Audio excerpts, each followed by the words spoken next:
Meghan Markle has faced brutal headlines before, but nothing seems to have rattled her quite like this. A 5-minute parody video sparked what insiders are calling a full-blown meltdown behind palace-sized privacy gates. And here's the twist. There was no deepfake, no wild conspiracy, just a mirror. What stared back was a version of Megyn so spot-on, so hilariously accurate that even her loyal fans struggled to defend her. The skit, With Love, Megyn, created by conservative YouTuber Megyn Kelly and commentator Maureen Callahan, poked fun at Megyn's overly polished lifestyle, vague empowerment slogans, and the widening gap between her brand and reality. It wasn't vicious, it was razor sharp. Too sharp, apparently. Because according to multiple sources, Megyn's legal team is now weighing defamation action over satire. The irony? Megyn spent years branding herself as a champion of truth, feminism, and free expression. Yet here she is, threatening lawsuits over a parody. Even South Park, infamous for pulling no punches, didn't get this reaction when it roasted her and Harry. But this skit, it hit a nerve. Why? Because it didn't fabricate Megyn, it exaggerated what was already there. The cashmere kitchens, the curated chicken coops, the tiny picnic tables for her hens, the soft focus elitism dressed up as relatable charm. It didn't feel like comedy, it felt like commentary. And Megyn didn't laugh, she didn't clap back with wit, she lawyered up. Which only proved the parody's point, that her public image is so carefully controlled, even the gentlest jab can shake the whole foundation. It wasn't a takedown, it was a translation. And it cut deep because it was all too familiar. The internet didn't rally behind her. It laughed, loudly.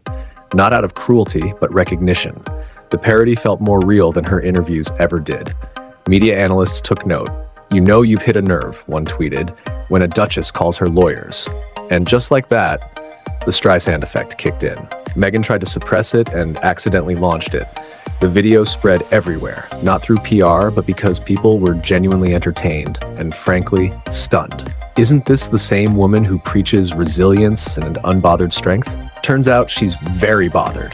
This wasn't just two random creators. Megyn Kelly has a massive platform. Her audience isn't fringe. So for Megyn to pick this fight isn't just petty, it's PR suicide.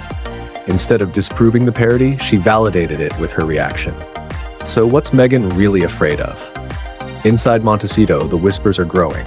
Her inner circle is confused. Why not just let it go? Why not laugh and move on? Instead, she's reportedly furious, demanding consequences for anyone who dares joke at her expense. The strange part, Megyn's been mocked before. Tabloids, cartoons, late-night hosts. But this time, it wasn't angry men yelling. It was two calm, smiling women with sharp tongues and sharper pens. That made it worse. Their tone wasn't cruel, it was composed. And that composure cut deeper than any insult. They didn't scream, they mimicked. They took Megyn's own words, her curated world, and held them up to the light. The jam jars, the chickens, the quote-worthy lines like, "Cut your edible flowers from the windowsill." Real moments, replayed with a knowing wink. And the internet?